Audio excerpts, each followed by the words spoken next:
muito bem-vindos ao Grupo SOS Pub. Eu sou Mayara Bassanelli e no vídeo de hoje eu vou trazer para vocês algumas referências de Edgar Allan Poe que apareceram na série Wandinha, que foi lançado dia 16 pela Netflix.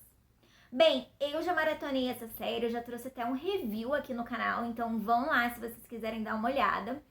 Mas, para quem assistiu os 8 episódios, percebeu que o tempo todo Edgar Allan Poe é tido como um ex-aluno da Academia Nevermore, como a pessoa mais notória que já passou pela escola. Quem é Edgar Allan Poe? Edgar Allan Poe é um escritor norte-americano, um dos maiores do século XIX, e ele era super famoso por trazer sobrenatural, fantasia, grotesco, uma análise psicológica, tudo em sua escrita. Ele tem vários contos publicados e até um poema narrativo chamado Corvo, que é conhecido no mundo inteiro. E exatamente pela sua escrita não ser a padrãozinha do romantismo, ele trazer essa coisa do fantástico, do sobrenatural, do grotesco, do horror, do medo ali, que ele é um dos alunos de Nevermore, né? Vamos lá, minha gente. Quer pessoa melhor para ser? E em Nevermore, nós temos uma estátua dele, e essa estátua contém um animalzinho, e esse animalzinho é um corvo, que faz menção ao quê? Ao poema O Corvo. Além disso, o nome da academia, Nevermore, também faz referência ao poema, porque se você pegar o texto, você observa que as únicas falas do corvo ao longo da história é a palavrinha nevermore. Só que o Poe, ele é tão brilhante que a cada vez que o corvo fala nevermore, o eu lírico, ele percebe que há um significado diferente por trás dessa fala. O que acontece? Em O Corvo, nós temos um eu lírico que acabou de perder a sua amada, Lenore, e ele meio que tá naquele processo de aceitação, compreensão do luto.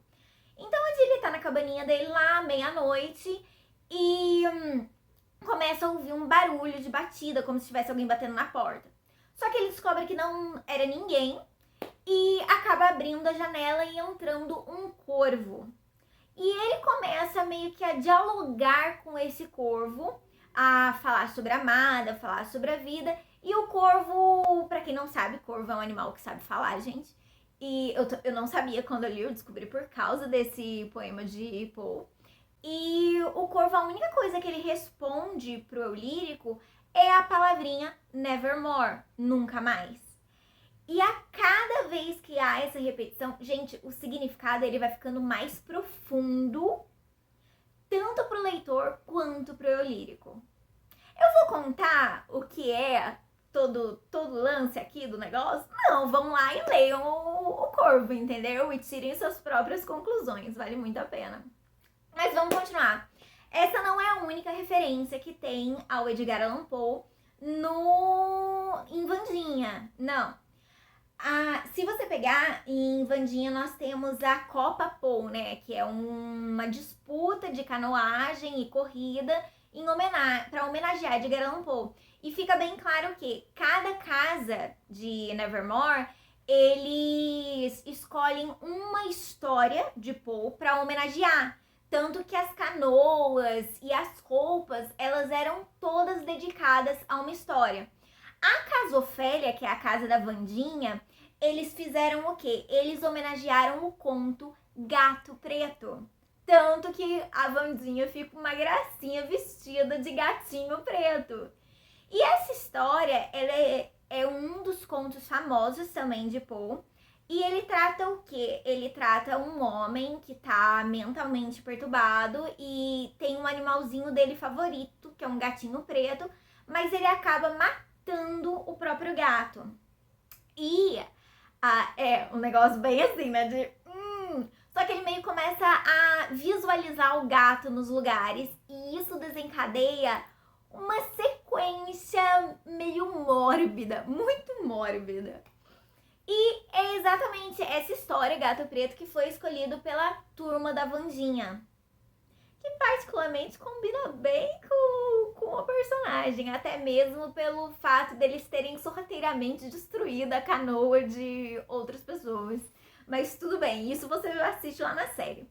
O Gato Preto, eu tenho ele aqui neste livrinho, ó, Histórias Extraordinárias de Edgar Allan Poe. E aqui também há, nessa coleção de contos do Poe, também há os outros 3 contos que foram homenageados na Copa Poe. Nós temos também o Escaravelho do Diabo. Não, Escaravelho do Diabo, gente. Escaravelho do Diabo é uma escrita brasileira. Nós temos o Escaravelho de Ouro, que foi homenageado pelas sereias. E na história do Escaravelho de Ouro, um homem, ele encontra um escaravelho que parece ser feito de ouro. E esse escaravelho meio que o leva a uma caça ao tesouro.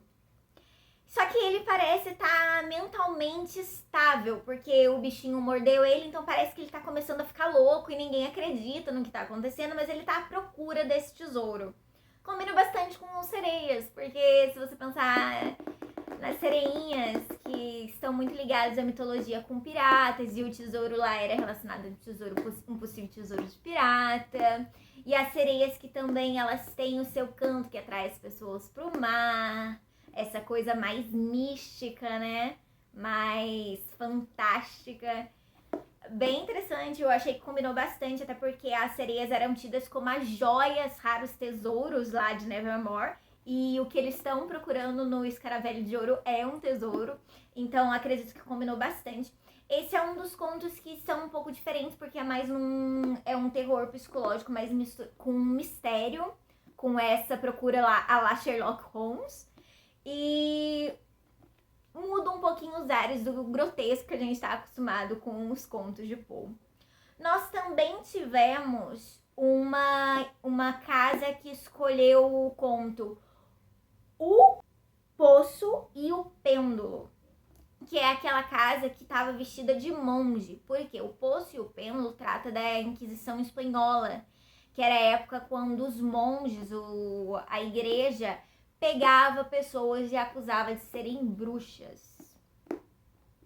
É uma história bem horrorosa, assim, porque um cara ele é preso e ele é colocado num lugar onde tem em cima de um poço, e em cima dele fica um pêndulo com uma lâmina super afiada. Então o conto é extremamente angustiante do começo ao fim, porque ele tá naquele negócio preso ali, se cair ele morre, se ficar ele morre, e a gente não sabe qual é a pior forma de morrer, entendeu? E toda a descrição dada pelo Poe, do local em que ele tá, do calabouço, gente, é angustiante, sem comentários.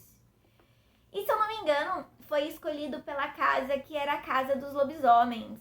Então eu fiquei pensando, será que tem aí um motivo oculto por trás por ter escolhido isso? Talvez seja exatamente por essa coisa do lobisomem que nem sempre ele consegue controlar a natureza dele de transformação. Então ele tá preso, meio que na mesma situação do homem ali, ele tá preso naquele meio entre humano, entre animal, e que ele não consegue se soltar, e é assustador quando você ainda não aprendeu a controlar toda aquela situação, é uma situação que foge ao seu controle. Acho que talvez seja por isso que tenham colocado ali a Casa dos Lobisomens com o Poço e o Pêndulo. E o último conto que também nós temos aqui, bonitinho, que foi referenciado, que na verdade é a casa onde tinha a gárgula, o Ajax, que a Enid gostava, e que estavam vestidos, eles pareciam estar vestidos de palhaços, mas na verdade eles estavam vestidos de bobos da corte. Por quê? Porque a casa dele escolheu o conto O Barril de Amontilado. E a história do Barril de Amontilado se passa durante o carnaval na Itália. Por isso que eles estavam vestidos de bobos da corte, que é um dos personagens junto com a Arlequina, com o Rei Momo, que fazem parte das festanças de carnaval. E esse conto, O Barril de Amontilado, ele é muito interessante porque quando eu li pela primeira vez eu não esperava que seria aquilo. Amontilado é uma bebida E é exatamente essa bebida que é usada como desculpa para os acontecimentos macabros. São dois amigos, um deles convida o outro para conhecer, para tomar o melhor barril de amontilado que ele já tinha comprado, e leva ele até o local, esqueci o nome desse local, não é uma adega, é um lugar meio que mais fechadinho, uma espécie de adega, mas tem um nome específico.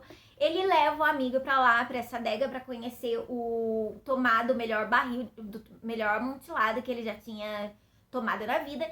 Só que, na verdade, isso é movido por um rancor passado, por uma inveja. Então, não tem essa história, essa comemoração que se passa no carnaval, não tem um final feliz de jeito nenhum, entendeu?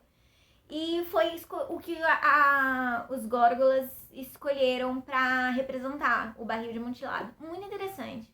Gente, reforço todos esses contos, tanto o barril de amontilado, o gato preto, o Poço e o Pêndulo, o Escaravelho de Ouro, eles fazem parte desse Histórias Extraordinárias. O Corvo vocês encontram na internet aí, deem uma olhada, vou ver se um dia eu trago a leitura pra vocês. Vale muito a pena conhecer Edgar Allan Poe. É meio sombrio, é fantástico, é sobrenatural, eu que tenho um pavor de coisa de terror, eu falo, vocês podem ler despreocupados, porque o que ele mais mexe com você é com o seu psicológico. Não sei se isso é bom ou se é ruim, eu gosto. Eu adoro a escrita dele. Vale muito a pena, vão lá conhecer.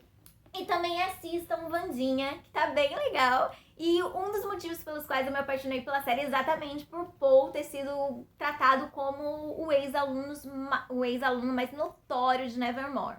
O que vocês acharam disso? Vocês já leram esses contos de Paul? Vocês já assistiram a série? Deixem aqui nos comentários, tá bom? Grande beijo, tchau, tchau!